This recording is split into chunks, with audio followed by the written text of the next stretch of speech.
राधे राधे दोस्तों। आज हम आपको स्वाति कहानी का दूसरा और अंतिम भाग सुनाने जा रहे हैं। यह कहानी आप पूरा अंत तक देखिए और हमें कमेंट करिए कि आपको यह कहानी कैसी लगी। तो चलिए कहानी सुनाना शुरू करते हैं। और पापा की ऑफिशियल कार मिल गई तो पापा उससे ऑफिस जाने के लिए बैठ गए। हम कुछ दूर बढ़े ही थे कि हमारी कार को एक ट्रक ने बुरी तरह टक्कर मार दी और रास्ते में मौत से मुलाकात होते होते रह गई और जिंदगी भर के लिए चोट तन और मन दोनों पर दे गई। भीड़ में मुझे पापा की तलाशती नज़रें, मुझे खो देने का दर्द उनकी आंखों में साफ झलक रहा था। हम गाड़ी में बुरी तरह फंस गए थे। हमें गाड़ी का दरवाज़ा काट कर बाहर निकाला गया। मुझे देखकर उनकी आंखों को तसल्ली हुई और हमें तुरंत ऑफिस की गाड़ी से हॉस्पिटल पहुंचाया गया। इधर पापा अपनी कानूनी कार्रवाई में लग गए क्योंकि हमारी गाड़ी के चालक उसी समय दुनिया छोड़ चुके थे। देर रात तक जब फुर्सत पाकर पापा घर आए तो उनके बहुत ही अच्छे और पारिवारिक मित्र जो वहीं एडीएम के पोस्ट पर कार्यरत थे, हॉस्पिटल से ही हमारे साथ हो लिए थे। उनसे सलाह कर वापस सब साथ घर लौट आए। माँ ने हम सबको अचानक देखा तो घबरा गई और वजह बताने पर उनकी नज़रें मुझ पर टिक गईं और उनकी आंखों से अश्रुधारा फूट पड़ी। आज मुझे अपने दूसरे जन्म का एहसास हो रहा था जिसमें माँ पापा दोनों का प्यार था। दोनों की आंखों में मुझे खोने के खौफ के बाद का पाने का सुखद एहसास था। अचानक मैं मेरी महत्वपूर्णता की अनुभूति से भर उठी थी। जिंदगी एकदम नई लगने लगी थी। अब हर तरफ मैं ही मैं थी। आज सब कुछ बदला बदला सा लग रहा था। इतना कहने के बाद स्वाति की आंखों में वही पुरानी चमक और होठों पर चित परिचित मुस्कान देखी मैंने। एक पल को लगा कि सब ठीक हो गया और अपने दिल के उतरते बोझ के साथ फटाफट मैंने स्वाति को दो चार नसीहतें भी दे डाली। मेरी बातों को सुनकर स्वाति खिलखिलाकर हंस पड़ी। अब वातावरण मुझे थोड़ा हल्का लगने लगा था। तभी स्वाति ने कहा, इतनी नसीब वाली मैं कहाँ, काश कि ऐसा ही मंजर हमेशा के लिए रुक गया होता। मगर ये भ्रम या हकीकत जो भी थी पल भर के लिए ही मेरे जीवन में आई थी। मैं उसकी बातों को सुनकर फिर चौंक पड़ी। तभी स्वाति ने कहा, थोड़ा सा ही प्यार मेरे हिस्से में लिखा था शायद, जो मुझे इस तरह मिल चुका था क्योंकि आगे अभी बहुत कुछ सहना जो था। ये प्यार भरे पल चंद दिनों में ही कपूर की तरह उड़ गए और मुझे पता भी नहीं चला। मैंने अभी अपनी पढ़ाई पूरी भी नहीं की थी कि मेरी शादी कर दी गई। इस बार मैं कुछ न कर सकी। शादी की विदाई में मेरे लिए मेरे अमीर पापा के पास बेटों के लिए प्रॉपर्टी बनाने के लिए सब कुछ था, लेकिन मुझे देने के लिए कोरी बातों के अलावा कुछ भी नहीं था। आखिर मैं उनकी अकेली बेटी जो थी। इसीलिए माँ ने भी अपने पास से अपने अहम को दहेज के रूप में मुझे दिया, जिसे लेकर मैं ससुराल भी आ गई। एक बार फिर से मैं अपमान का घूंट पीने लगी। जिंदगी को और करीब से जानने और समझने लगी। रिश्तों का फरेब और उसका खोखलापन दीमक की तरह मुझे अंदर ही अंदर काटने लगा। मैं अपनी परिस्थितियों से जूझने के लिए अपने मनोबल को बढ़ाते हुए अपनी पढ़ाई के दौरान ही अपनी बच्ची को जन्म देने के बाद अपने लक्ष्य की ओर बढ़ना नहीं छोड़ सकी।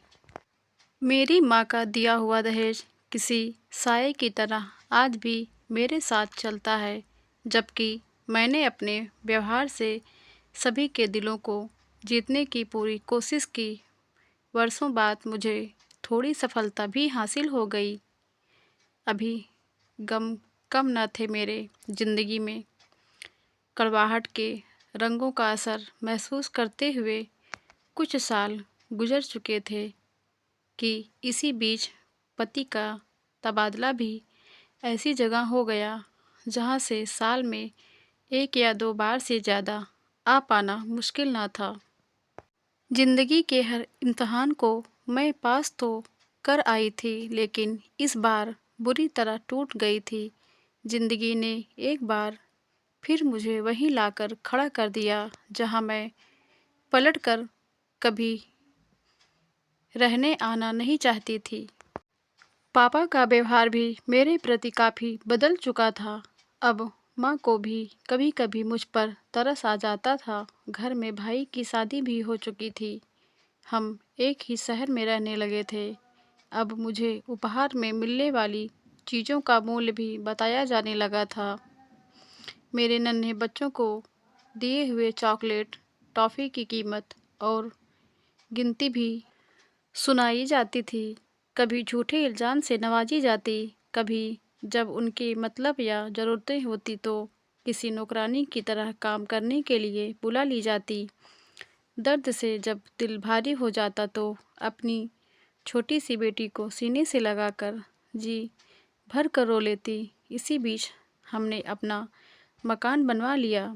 हाथ थोड़े तंग क्या हुए कि मेरे भाइयों को मेरे पहने हुए कपड़ों से उन्हें शर्म आने लगी और अब मेरे दिए हुए उपहार के मूल्य अंके जाने लगे।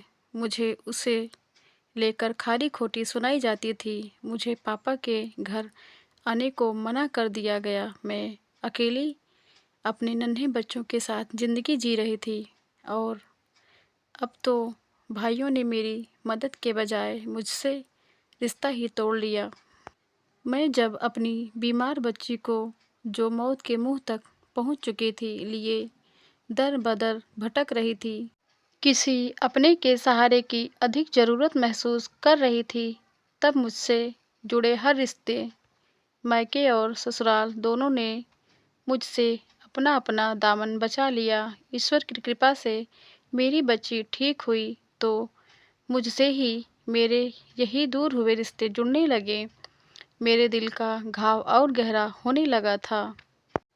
मैं अकेली लड़की नन्हे बच्चों के साथ सांसें संभालने लगी थी।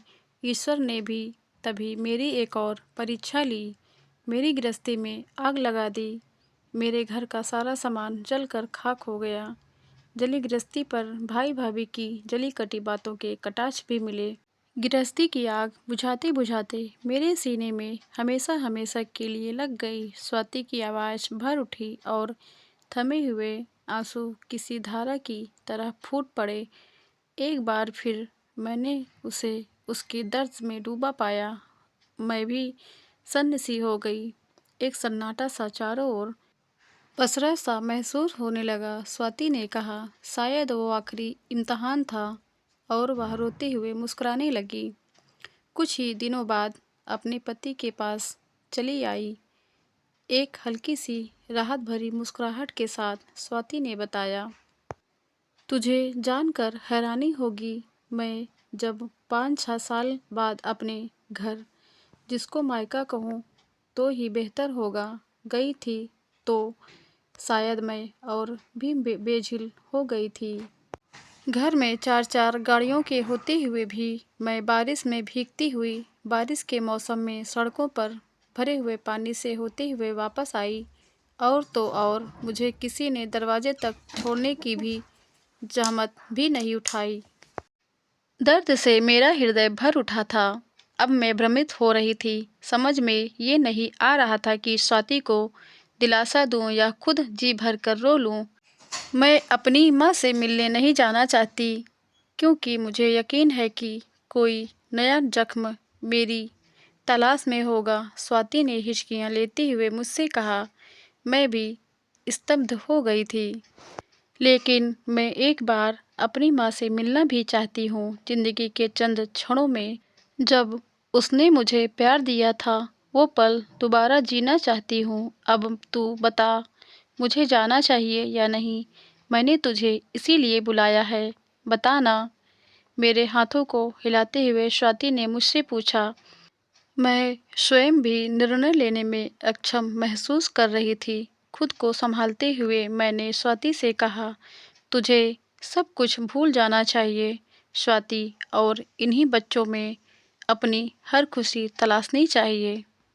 तू वास्तव में स्वभावत इतनी परिपक्व है कि तुझे कोई नहीं तोड़ सकता। तू दूसरों का दर्द भी बांट लेती है। तुझे ईश्वर अब दर्द कभी नहीं दे सकता। तुझ पर ये उदास चेहरा जचता नहीं। तू मुस्कुराती हुई ही बहुत प्यारी लगती है। और कल ऑफिस में मुझे मेरी प्यारी और अपनी स्वाति मिलेगी, इतना मुझे भी यकीन है। अब बहुत देर हो गई थी और घर पर सबको मेरा इंतज़ार था। तभी स्वाति मुस्कुराई और कुछ कुछ कागज़ जो उसके हाथ में थे उसने उसके टुकड़े टुकड़े कर दिए और बोली, तेरे आने से मेरा जी हल्का हो गया। फिर मुझे छोड़ने मेरी कार तक आई और अपने पुराने अंदाज में मुस्कुराते हुए मुझसे कल ऑफिस आने का वादा कर अपने बच्चों के साथ अपनी दुनिया में रम गई। दोस्तों, आपको यह कहानी कैसे लगी आप हमें कमेंट करके ज़रूर बताएं। अगर आप हमारे चैनल पर नए हैं तो हमारे चैनल को सब्सक्राइब करके बगल में घंटी का बटन ज़रूर दबा लें, ताकि हमारी कहानी की नई वीडियो आप तक सबसे पहले पहुंचे। कहानी की वीडियो देखने के लिए आपका धन्यवाद।